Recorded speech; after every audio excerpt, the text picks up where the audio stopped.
how the magicians call upon jinn, how they invoke jinn.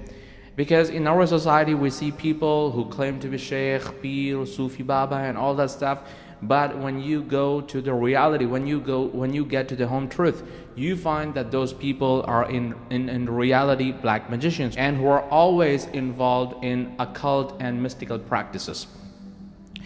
As these methods lead to kufr and disbelief and polytheism, and if any one of us commits any of these methods or ways, he becomes a disbeliever. The jinn and the magician, they coordinate based on a deal. The magician calls the chief jinn. He calls upon him, he praises him, he commits all forms of disbelief and polytheism. And then a deal is made between the chief jinn and the magician.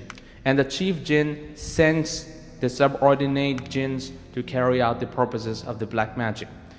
Because in many of the cases I saw with my own eyes that when the jinn was asked to leave the body, he said that I can't, I'm compelled because I'm forced by the magician and my chief.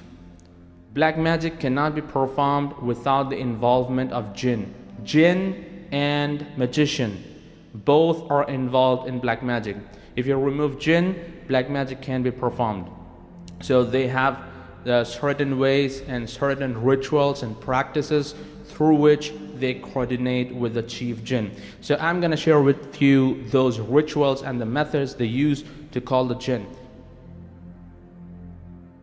The first method is called as al-iqsam, in which the magician gets into a dark room and he swears in the name of the chief jinn.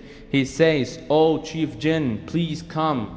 He praises him constantly, and he wears filthy clothes, and he gets into the impure state of the body. So when he starts his rituals, he lights up fire, and in the fire he puts bad odor or good smell based on the subject, based on their requirement.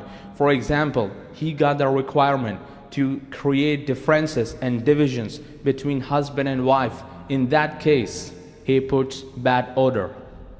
And if he wants to create unconditional love between husband and wife, between two friends, between two partners, between two lovers, based on the requirement, he puts good smell, or he burns incense sticks. So after a while, he praises the chief jinn, he calls him again and again. Then a phantom appears before him in the form of a dog or a snake, and he communicates to the jinn. He dictates what to be done and what not to be done. And in most of these cases, he takes the sweaty garment of the person on whom the magic has to be done, the patient or the victim. He takes the sweaty garment, he ties the knot on the sweaty garment and says, "This has to be done to this person, this has to happen, this has to happen." And in most of these cases, he hears a voice. "Okay, what do you want me to do? Your wish is my command." And then the magician says that this has to be performed, this has to be done, this has to be taken care of. So this is the first method. Now the second method, which is called as a-zabiha. They use this method as a way of slaughtering the animal in the name of the chief jinn. So they ask you, or the person who visits the magician, he tells the person to get an animal with certain specifications. For example, black crow, or black sheep, or black ram, or black pigeon, or an owl. They specifically ask for black color because jinn like black color, and they slaughter it in the name of the chief jinn. And they ask you or the person who visits them to put the carcass at a place where people don't usually pass by, because these are the places where jinn reside. These are the homes of the jinn. This is the second method. Now the third method, which is called as as-sufliya. This is the worst form of disbelief. In this method, magician wears Quran on his foot, and he walks into the toilet, he sits in the toilet, and he does all the incantations and the chanting and praising of the jinn, and then he comes back to his room, and then the jinn comes to him and talk to him. This is the third method. Now the fourth method, which is called as an-najasa. In this, the magician writes the Quran with the menses discharge or the dirty fluids. They use this blood to write the Quranic ayats, and this is how they please the jinn, and later the jinn come to them and talk to them, and they carry out the task. The fifth method they use is called as al-tanqis. In this, they anagrammatize the words of the Holy Quran. For example, my name is Abu Talha. So Talha, the reverse of the word Talha is Ahlat Uba. Ahlat Uba. So, for example, I have to say Allah, then the magicians say Halala. Anagrammatize, reverse. So the magicians use this technique, this way, to read the Quran, and this is how the jinn gets pleased with them, and they come at their beck and call to execute the orders and the task. The sixth method they use is called as at-tanjim.